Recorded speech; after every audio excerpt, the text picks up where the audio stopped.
Un representante del Congreso de la República, del Legislativo, integrante de Fuerza Popular y vocero de esta bancada partidaria. Está con nosotros Nano Guerra García. Gracias por estar aquí, congresista.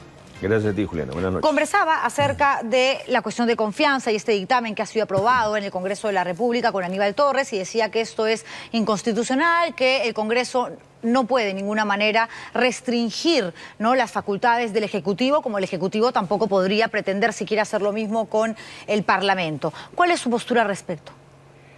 Bueno, mi primera reflexión es, me sorprende ver la defensa constitucional, ¿no?, de una constitución que ellos quieren dejar atrás.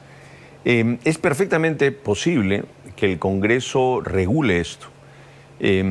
Además, creo que hay que entender que la figura de darle confianza a un gabinete no es una figura propia de un país presidencialista como el nuestro. En el modelo constitucional hay dos tipos en general de países: los parlamentarios y los presidencialistas. En el modelo parlamentario, el Parlamento escoge al primer ministro, que es el jefe de gobierno, y por eso le tiene que dar la confianza. Le tiene que decir, ok, yo lo escogí y yo lo... En nuestro país, el poder del presidente viene de sus votos directos. Él debería poder nombrar a sus ministros y ni siquiera debería pasar por una confianza. Porque ¿qué va a poder decir en realidad el Congreso? Entonces, cada cierto tiempo sometemos a una tensión absurda al país y al Congreso, que en realidad debería tener la capacidad de poder censurar al ministro. Entonces hay que explicarle claramente, el ministro de Justicia es abogado y debió de hablar del derecho constitucional, que es la diferencia entre un país presidencialista y un país parlamentario. De acuerdo, pero lo que manda la Constitución, esta que es la del 93, que no le gusta a Perú Libre y que además una de las promesas de campaña era acabar con esta, generar una asamblea constituyente, instalarla y así redactar una nueva Carta Magna. Ahora nos tenemos que regir sobre esta, que es la ley de leyes. Y efectivamente hay puntos que no solamente Aníbal Torres, varios constitucionalistas que hoy han estado hablando, sobre todo en diferentes medios, en RPP, los he leído también en el Diario de Comercio, dicen que sí es inconstitucional, que no es la forma la que plantea el Congreso de la República para restringir, de una u otra manera, si puedo utilizar esta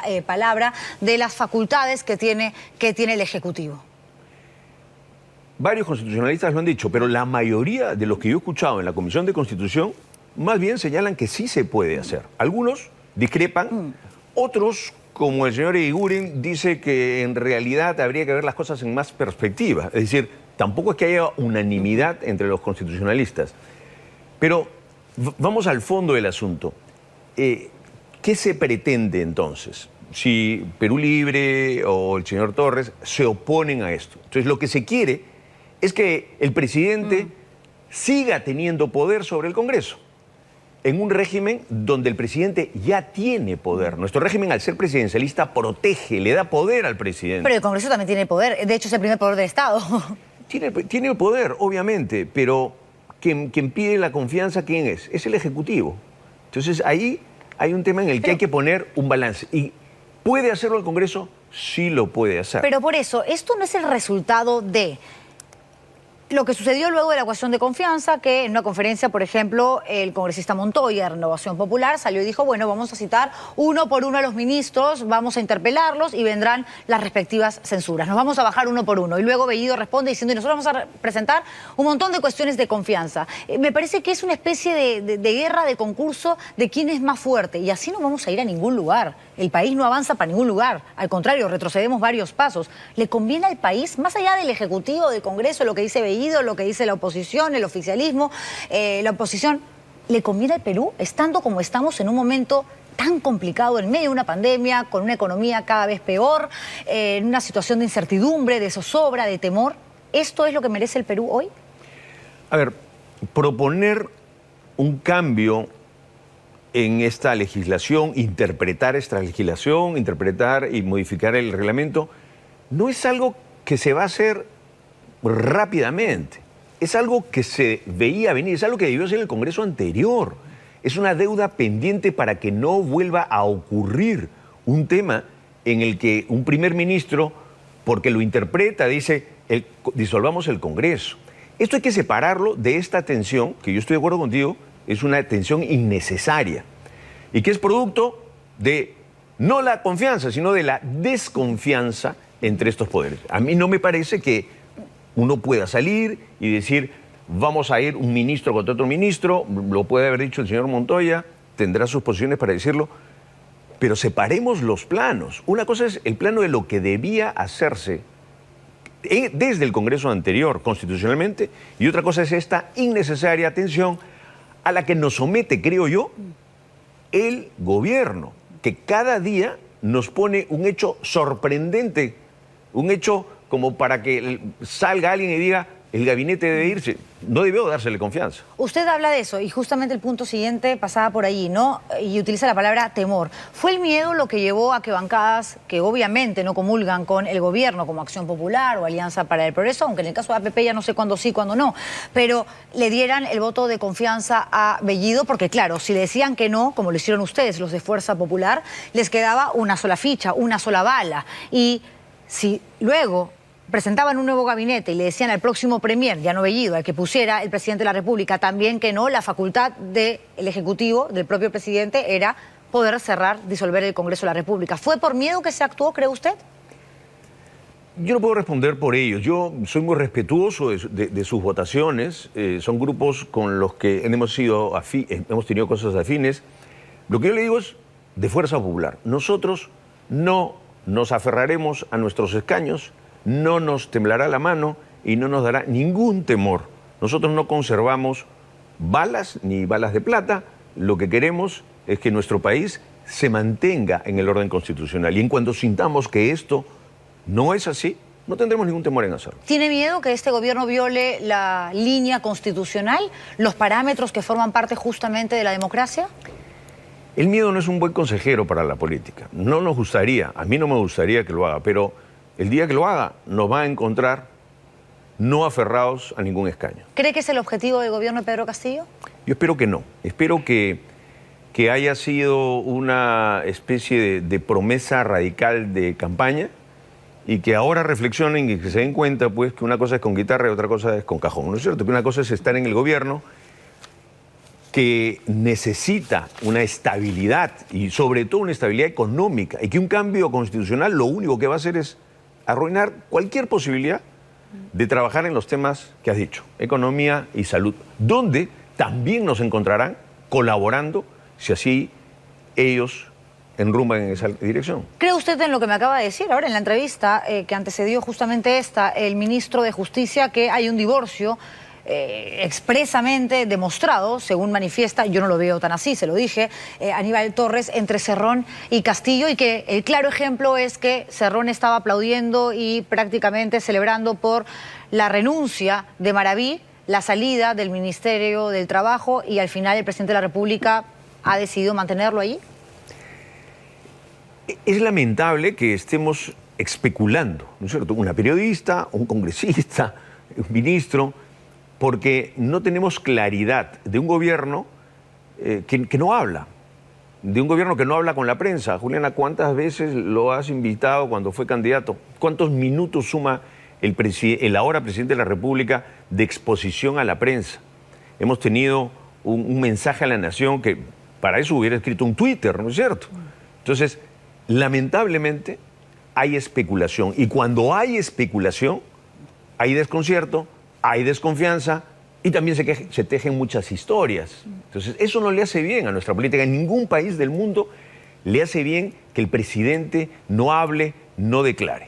Pero eso lo sabe, obviamente, el presidente de la República, y además tiene asesores y además le muestran los sondeos, las encuestas y esta incertidumbre, ¿no?, ante el silencio sepulcral del jefe de Estado, no hace más que generar teorías, hipótesis y de pronto, claro, hasta ideas conspiratorias por parte de algunos grupos que hacen que la desconfianza simplemente vaya en aumento. Si él sabe que esto atenta contra la gobernabilidad, si él sabe que esto le juega en contra, ¿por qué cree usted que no habla? Yo no sé si lo sabe, yo no sé si lo reflexiona así. Y lo que hay que señalar es que hay otros puntos que no son teorías conspiratorias, ¿no? O sea, los datos del primer ministro y su relación y sus opiniones alrededor del senderismo, los datos de la relación del ministro Maraví, que no quiere salir del cargo, a pesar de que el primer ministro se lo haya pedido, que es algo inexplicable, ¿no? El primer ministro, en todo caso, debería renunciar, debería decirle al presidente, presidente, como le pedí que se fuera y no me hace caso, no tengo autoridad, me debo ir. Bueno, esto en realidad demuestra que Bellido es del grupo de Cerrón, que Cerrón estaba celebrando y que al final Pedro Castillo dijo no. Nosotros en un reportaje de la semana pasada mostramos documentación del año 2019 cuando Pedro Castillo con César Tito, a propósito de, y Maraví ingresaban a reuniones en este ministerio para ver temas del gremio, básicamente, que lidera Pedro Castillo y que además este grupo recibió la orden para ser formalizados un día después de que el ministro de Trabajo juramentara en este cargo. En realidad, Maraví es castillista, no es cerronista. Y Bellido es cerronista, no castillista. Lo terrible es que deberíamos estar preguntándonos qué hacen, qué van a hacer y qué proponen en el gobierno.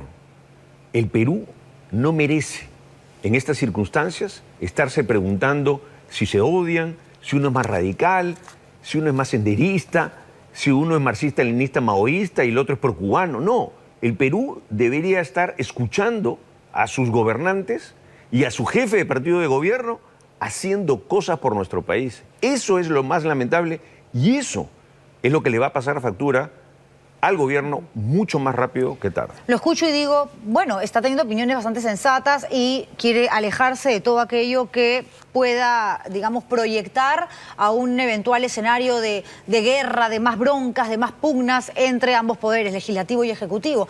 Pero durante la campaña y luego veíamos a Fuerza Popular, entre ellos usted, ¿no? Diciendo este gobierno que ha ganado, ¿no? De manera, digamos, tramposa, ilegal, con votos que no son reales, que son apócrifos, nos van a llevar al comunismo, van a convertir al Perú en una especie de, no sé, sede venezolana o cubana. Eso, por suerte, todavía no está pasando y nadie quiere que suceda. Pero ustedes que defienden la democracia, ¿no? También estaban apelando a insistir con un fraude que no hubo y que hasta el día de hoy tampoco han podido mostrar. Las épocas electorales fueron épocas duras, donde hubieron opiniones, tú también tuviste opiniones radicales, ¿no es cierto? Entonces, una época es la época electoral y otra época es esta. Nosotros seguiremos insistiendo y yo estoy convencido, Juliana, que la verdad se abrirá paso. O sea, ¿está convencido que hubo fraude? Estoy convencido de que hubo fraude. Es que ahí sí tengo una postura radical. No me hubiera subido en un avión, no hubiera ido a la OEA. Estoy convencido y estoy convencido que alguna vez aquí en este set tú me vas a reconocer que aparecieron las pruebas. Pero el presidente ya fue electo, ya fue proclamado. Pero entonces están reconociendo a un presidente que es producto de una elección tramposa. Sí, nosotros, y nuestra presidenta lo dijo, desde el momento en que el jurado diga quién va a ser presidente, respetaremos. ¿Por qué? Porque hay que cuidar la institucionalidad de nuestro país. Pero institucionalidad que ustedes golpearon, ¿no? Con, además, mensajes en contra de la Oficina Nacional de Procesos Electorales, del Jurado Nacional de Elecciones. En realidad existió un desequilibrio que creo yo todavía continúa y va a tener que transitar un buen tiempo para que esto vuelva a la normalidad, si es que sucede, ojalá, con la insistencia de que hubo fraude, yendo a la OEA, que es la misma entidad internacional que reconoció las elecciones como limpias y transparentes. Cuando nosotros fuimos no había reconocido porque no había cerrado su proceso de investigación. No, pero ya habían manifestado en un comunicado que sí, que habían sido limpias. Habían hecho un informe. Pero a lo que voy es a lo siguiente. A ver, el respeto a la institucionalidad, ¿cuál es? Y yo acabo de escuchar unas declaraciones del jefe de la OMPE diciendo que las personas que piensan que hubo fraude son despreciables. Es decir, yo para el jefe de la OMPE soy despreciable. Eso es lo terrible. Zanjar el Perú así. Tú puedes tener opiniones diferentes. Tú puedes creer que yo estoy equivocado en los resultados, sí. Pero por eso despreciar al otro, esa es la zanja y la herida que no se le debe abrir a un país jamás. Y nosotros no hemos estado tras eso. Sí, pero Lourdes Fresnano, quien fue socia, digamos, política, aliada política en esta lucha para reconocer el presunto fraude, lo llamó ladrón. O sea, sí, es fuerte lo que ha dicho Corbeto, Sí, lo admito, lo reconozco, por supuesto. Ha sido un ejemplo, creo yo, que no debió dar porque no hace más que asusar más los ánimos y ya bastante hemos tenido. Pero que salga Lourdes Flores Nano, que es una mujer de una trayectoria política amplísima, que ha sido candidata a la presidencia, candidata a la municipalidad, candidata a todo, en realidad, a decir, devuelva usted el padrón, Corbeto, no sea ladrón, frente a un mar de gente que estaba obviamente acalorada, diciendo fraude, fraude, ¿eso no es más grave todavía? Yo creo que no. No. Porque eso es un mitin. Eso es, tú lo has dicho, eso es al fragor de la gente, donde se pueden decir cosas. Eso es muy diferente a que lo declare un funcionario en una conferencia. Pero volviendo al tema, nosotros hemos respetado los resultados. La presidenta de nuestro partido, nuestra lideresa, Keiko, dijo, respetaré, salió, lo dijo, lo reconoció, y cuando el presidente Castillo entró al hemiciclo, nos pusimos de pie, Juliana. Porque no estaremos de acuerdo, discreparemos. Y si se radicaliza, nos encontrará. Pero hay que respetar esa institucionalidad. Con eso quiero regresar, con este muro de contención que usted dijo que a partir de ahora se iba a crear, por lo menos en su partido, en Fuerza Popular, con relación a lo que pueda hacer el gobierno. Tengo que cumplir con la publicidad. Regreso con el vocero de Fuerza Popular, Nano Guerra García, en instantes. Volvemos.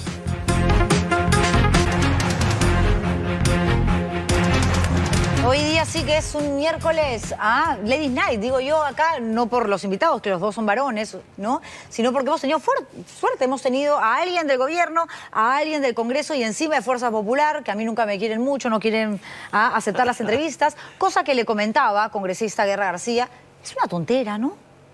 Eso sí, de no ir a sentarte con periodistas que son más o menos críticos, o sea...